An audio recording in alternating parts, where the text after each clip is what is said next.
Hello everybody, welcome to Real Talk. My name is John. And I'm Jess, and together we're Real Talk San Antonio. Yes, happy Memorial Day today. We've got some pretty interesting topics for you.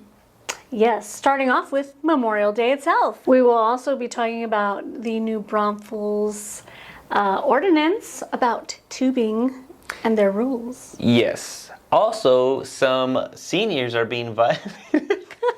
Oh no. Seniors are receiving some violations and are getting some pretty interesting assistance. So there's actually something that we want to bring awareness to. It's actually pretty interesting. Yay, awesome. Witte Museum, they have a new exhibit, and we're going to tell you about it. That's right. And also bringing you some fun facts from Accordion Pete. And then our new segment, House of the Week. And then finalizing with our Dare on Air. Y'all missed the sexiest crawl last week if you hadn't seen it. Man. You need to go back. So sexy. Go back to that episode 36. Let's chat. Well, this is Real Talk San Antonio. Memorial Day, John. Okay. You really don't know what Memorial Day I is? have no idea. You Well, promise? Promise. All right, I want to hear your best guess. What is it? It is a memorable moment in our history on this day.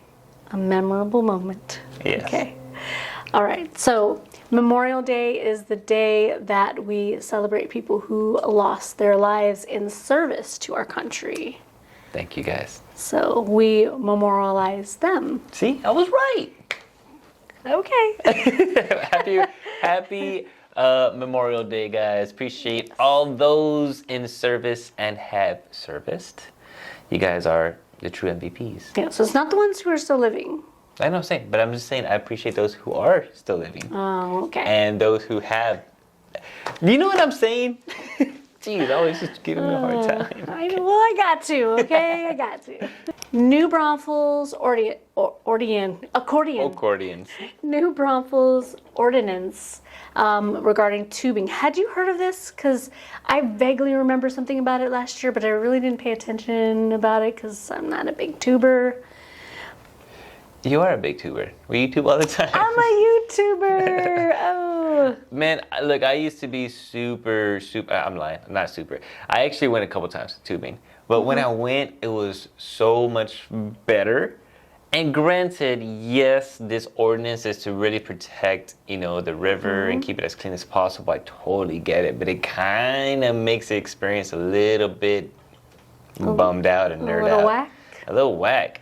So essentially, there's just no cans, no all that. That ordinance has been there for a little bit, but they're really implementing it across those rivers. Yeah. And it's kind of so back in the day, picture this, right? Yeah. So back in the day, you would be able to get an ice chest, get a tube for that ice chest, fill it up with all your beers and everything you wanted to, some snacks and stuff like that. And then literally that just made the experience kind of cool because then you're able to go down river, drink as much as you want, have a good time. You wouldn't really mind that spread of 4 hours, 6 hours. You might even would like to go again because you have snacks and stuff, so you're kind of just filling yourself up, But now with this new ordinance, you can literally only take a specific bottle in order for it to... Yeah, everything has to be reusable. Reusable. Nothing disposable at all. Like, not even like chip bags. Yeah. Like, nothing disposable at all.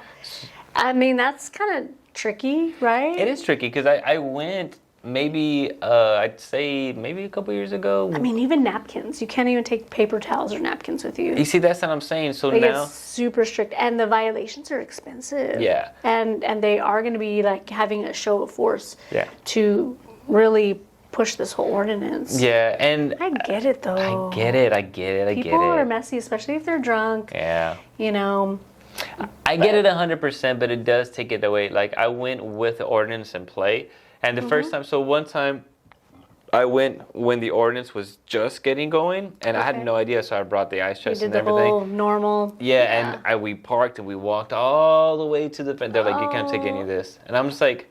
Yeah. Bro, what? Well, what do I do with it? Yeah, What do I exactly. do? And then I didn't have anything, whatever. It made the experience bad. But then I went again with the new ordinance in play, and it was just weird. Like I carried, and the thing is, I like to drink beer. You know what I'm saying? I'm not like a sweet person drinker. Yeah. So, but I was like, oh, screw it. I'm just gonna get one big thing of like a margarita thing, and then I drink one big thing of water, and then I couldn't carry any snacks. So it's just, like it was just. Yeah, I was trying to think like, okay, so you take a big tumbler, right? Yeah. And then what? Like it's so big, like you're on the tube with this big old thing. Like, Yeah, you're all.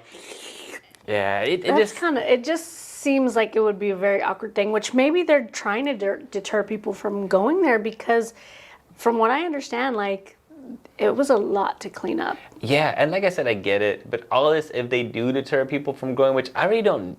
People really enjoy so much. I don't know if the numbers have changed at all, but then it would affect like the little mom and pop shops that have these cool little tube places on the corner of the rivers and stuff. And I don't know. I think I honestly, I mean, it has to be done, right, to keep the rivers clean. It's the right thing to do. It's the right thing to do, but it sucks. Well, Sucks. I haven't been tubing since I was a teenager. Yeah. Literally. I think we had family from out of town. It was like a Texas thing to do, go tubing. So we took them.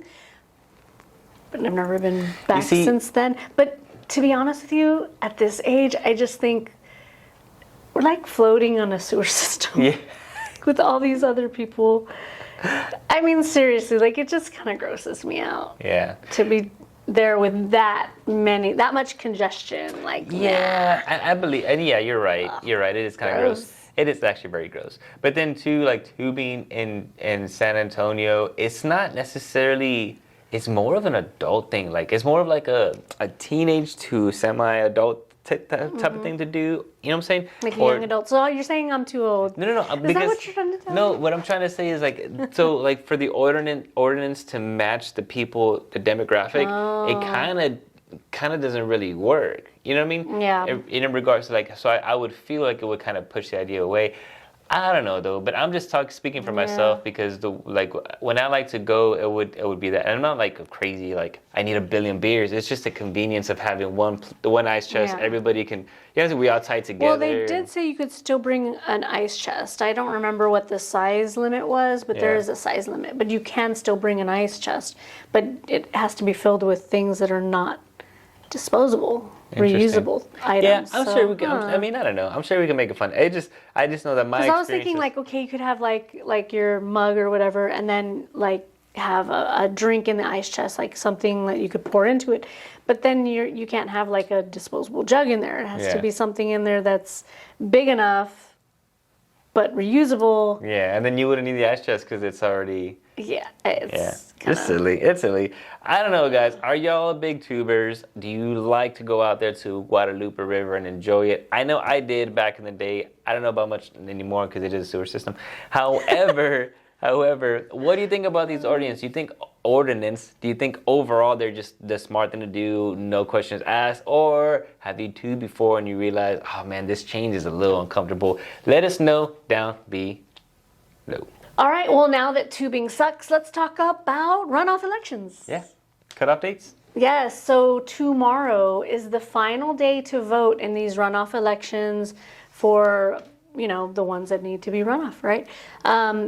If you voted in a particular party at the last one in March, you have to vote in that same party. You can't switch sides. But if you did not vote in any party in March, then you can choose whichever party you want to vote in on that primary election. Voting is important, guys. No one can represent you except yourself. And you know what? I have looked at election results, and there has been some that have come down to one vote. So every vote does matter. Yeah. So get out there tomorrow and put your vote in there. Do the right thing. Quick little PSA for you. We all know that there are specific city violations. Try to keep the city clean. Try to keep everything organized as much as possible. Code compliance. And those guys with their little clipboards and their pens and their pencil protectors. Yeah. Like, man, they're brutal. It can be brutal. They are brutal. The thing about it is that these code compliances normally make sense for those who can actually fit that need or who are physically able to do that. So right now there is the city's doing something for our senior citizens who have a disability and also do not have the income to actually hire someone to do that, which is actually really interesting. Right now there's some discussions on trying to move funds around so we can kind of help the people that are most in need, which is rather interesting. Do you want to fill us in on a couple of those details? Absolutely. So what they did is they took $100,000 and they divided it amongst 10 districts, so $10,000 each. And a senior citizen, all they have to do before they get a violation is contact them and tell them what their need is. And the city will actually send a contractor out there to assess the situation, to get a quote together, and essentially even get the work done. A few interesting things have been found out because this is the first year that this program has gone on. What they found out is while they were expecting most of these violations to be taken care of with a work order of $500 to $600, what they're finding is that the average is actually over $1,400 to get these violations back into compliance with what our code compliance deems as being the standard, right? So that being said, I feel like,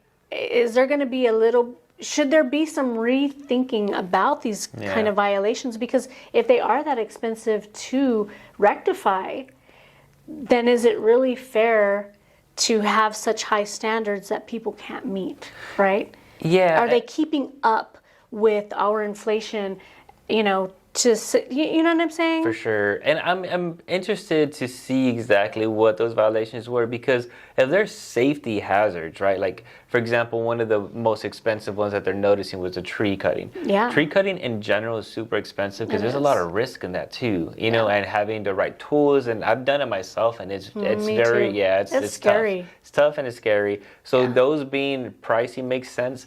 But if it's for the city and if someone's living in an area where it's a safety hazard for those driving by and all that, it kind of makes sense. But at the same time, I just don't know the exact violations and what they are. But then I was thinking about it too. Like, I'm curious if they're finding that they're, like, obviously this is the first year they're trying to figure it out, you know. But I'm curious if it is a lot of work to be like, hey, we can hire a specific amount of contractors to agree that we'll give them a specific amount of jobs, like a specific hourly rate or something. Yeah, or something to where they can work with the city. A discounted city rate. Yeah, exactly, to where they don't charge the city as much because they're guaranteed a specific amount of work. Do you think that the contractors going out there are kind of like, oh, hey, since this isn't like a actual person's, paycheck, you know what, I can kind of prop up the cost a little bit more? I would honestly.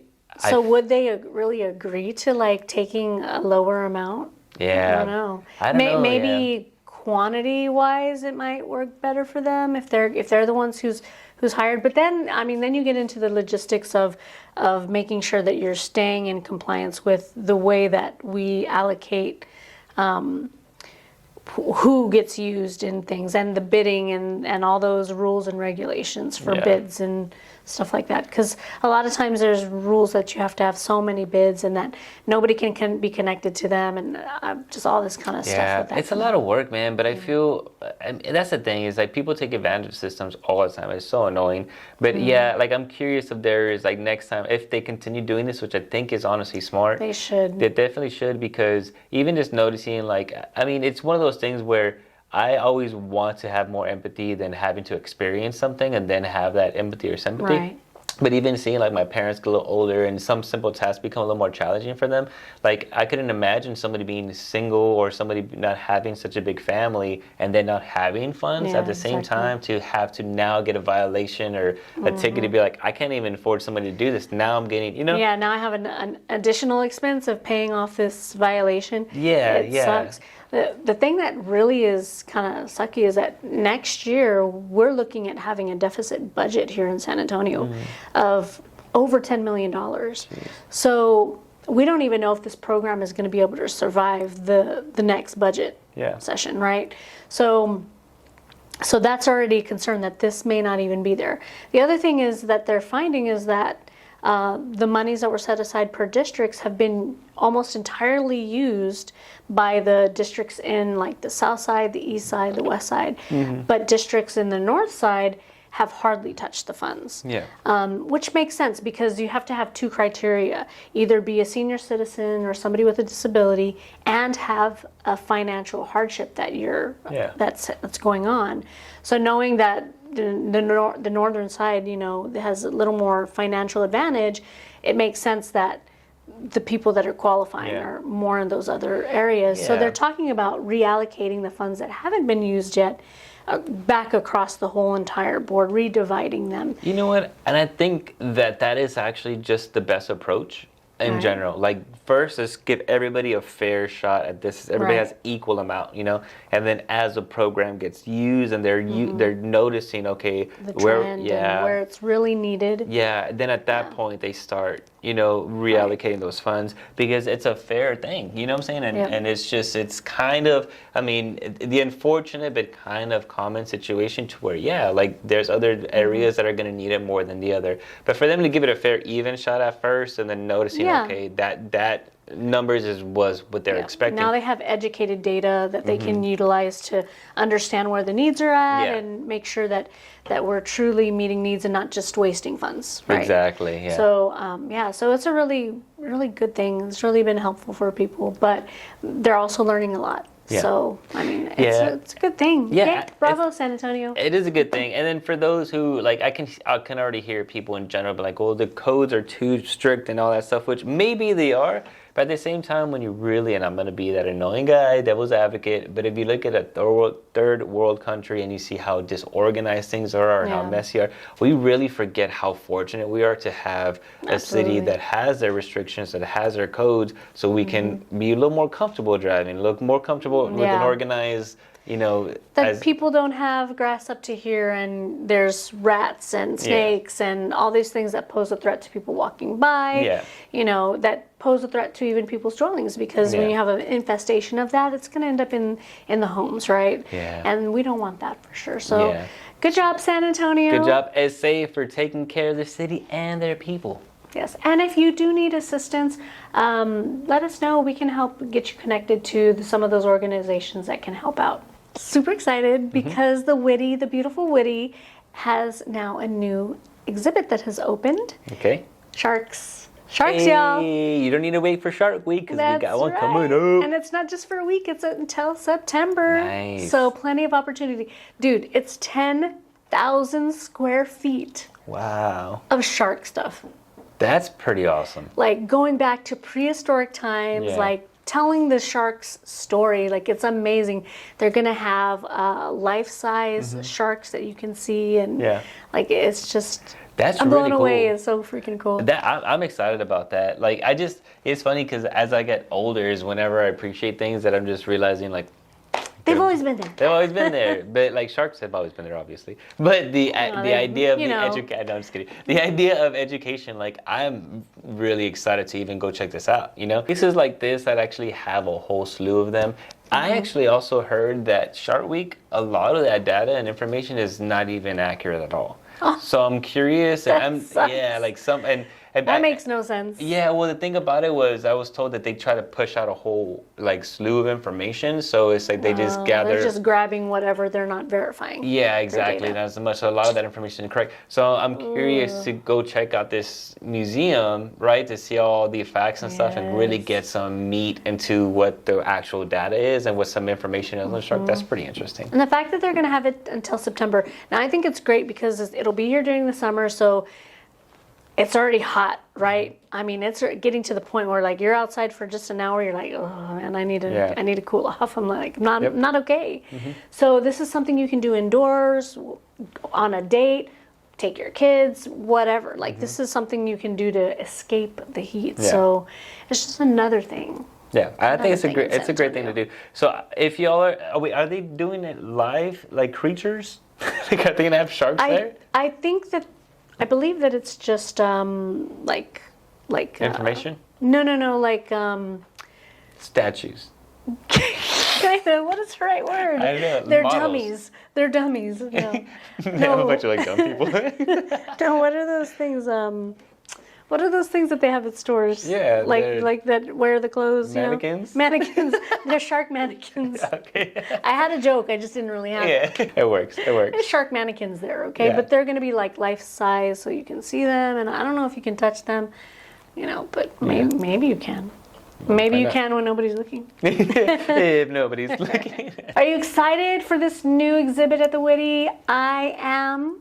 He is. I think you should be too. Yeah. And remember, the Witte does have free days for San Antonio residents. So if you go on a free day, you're just going to have to pay that $10 extra to see that exhibit. So Perfect. cool. According to Pete, Accordion Pete, the first electric car, the Flocken Electrowagon, was invented in 1888.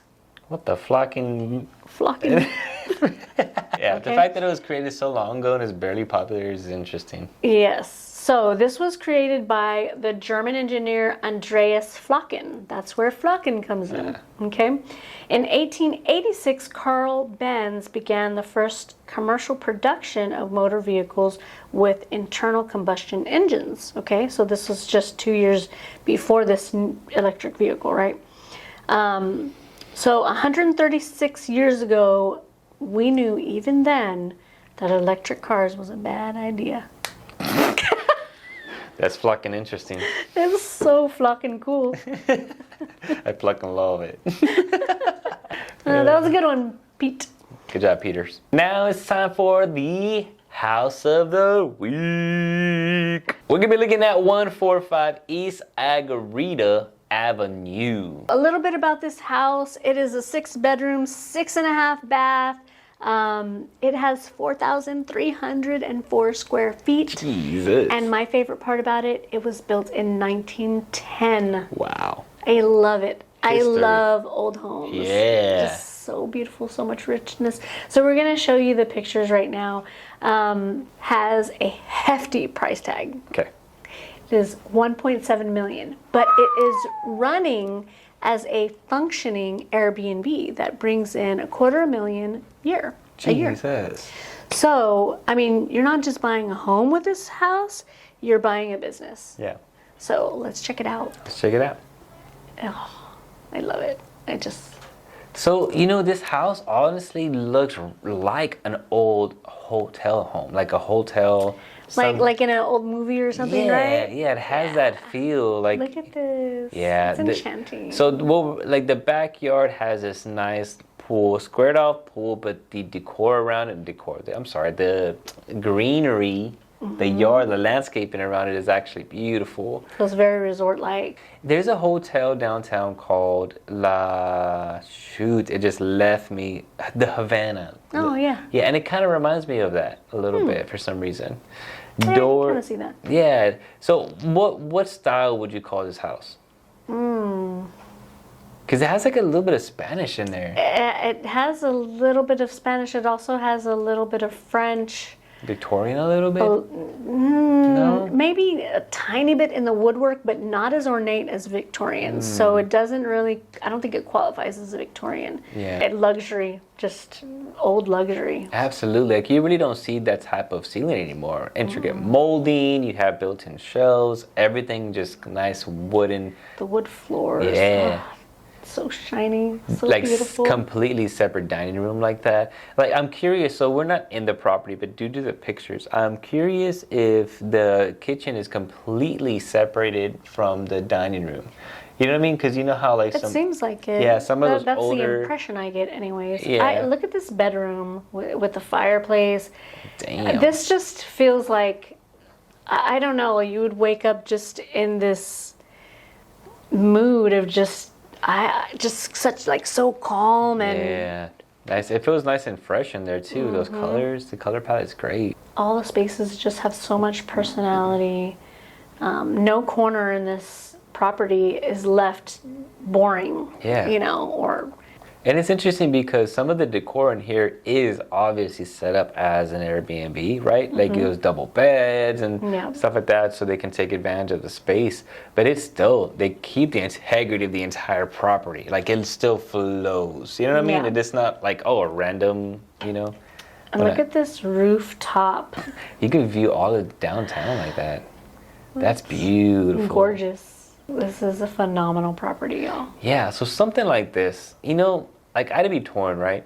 Like if I was an investor, I kind of would just want to buy this and make a little space for myself and maybe Airbnb the rest. Right. Because some of the house, like I can't picture myself living in that type of Maybe home. that's what's happening here. This doesn't look like an yeah. Airbnb room. That one looks pretty good. This looks personal. Yeah. It looks personal. It looks a bit personal. It is a gated property, which is great for the extra security for you and if you continue to Airbnb it as well. And keep in mind, the Airbnb, you'd have to get that registered. So this is an opportunity to get this grandfathered into your name if you were to purchase the property, which is going to save you a lot as well. Yep, for sure. What do you guys think of this nice classic of a property? If you were to purchase it, would you Airbnb out directly or would you live in it? Or both. Let us I know. think both. Yeah? Gosh, yeah. You think both? Yeah, I think so. Let us know down below. And it's Now it's time time for our Dare on Air. All right. And No cheating. No cheating. I don't cheat. I am not a cheater. I don't cheat on anything. You cheat. The last time I cheated was in high school on a test. See, And I you're a got cheater. caught, and I never cheated on anything ever after that. I've never cheated on in a relationship. I've never cheated on any other tests. I've never cheated any partners. Which is a relationship. No, but when I said relationship, I mean like romantic relationships. Oh. So, yeah. What about, have you ever cut in line? No. Never in your life? No, I believe in the zipper merge. Okay. Have you ever, whenever you're at a concert, got all the way up in front? Yeah, so that's not cheating. That's called ambition. All right. Drop it. All right, now that I've... Ooh. Oh my God. Oh my God. Ah!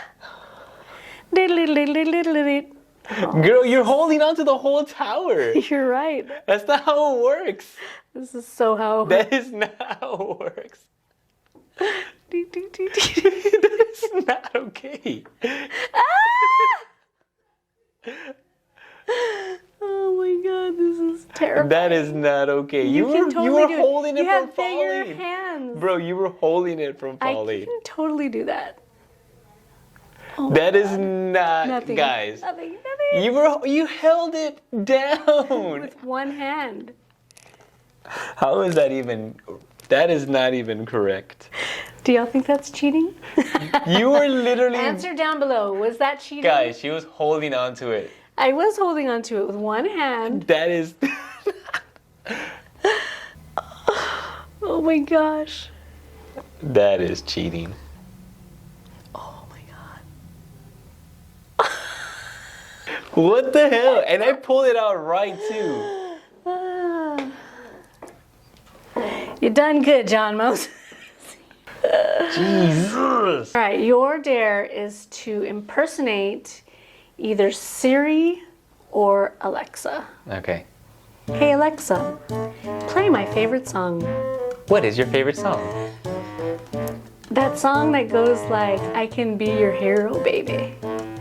Okay, listen to this YouTube track on I Can Be Your Hero Baby on YouTube. Alexa, tell me a joke. Okay, here's a joke. Why did the chicken cross the road? I don't know. To get to the other side. Ha ha ha ha. Ha ha ha ha. Oh God. Ha ha ha ha. Alexa, what is the temperature outside today in San Antonio? The temperature outside here in San Antonio is way effing hot. Hey Alexa, are you my friend? Of course I'm your friend. You are a great friend. Hey Alexa, Yes. are you my best friend? I have many friends. You are one of them.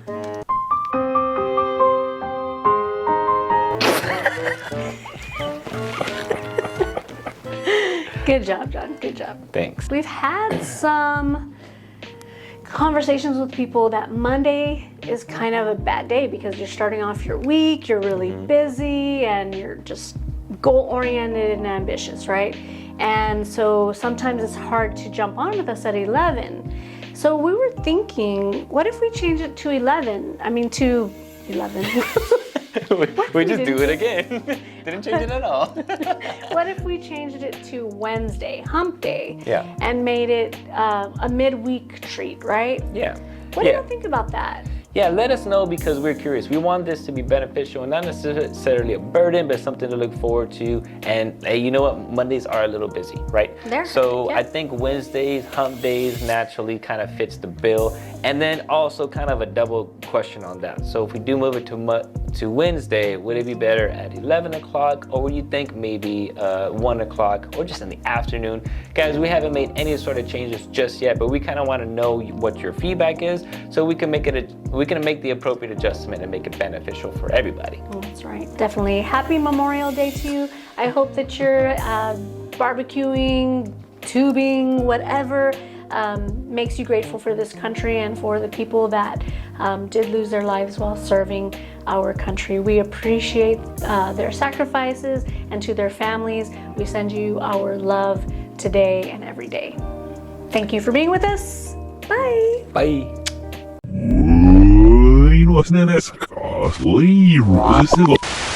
So it is a 6-bedroom. Am I boring you? Sorry.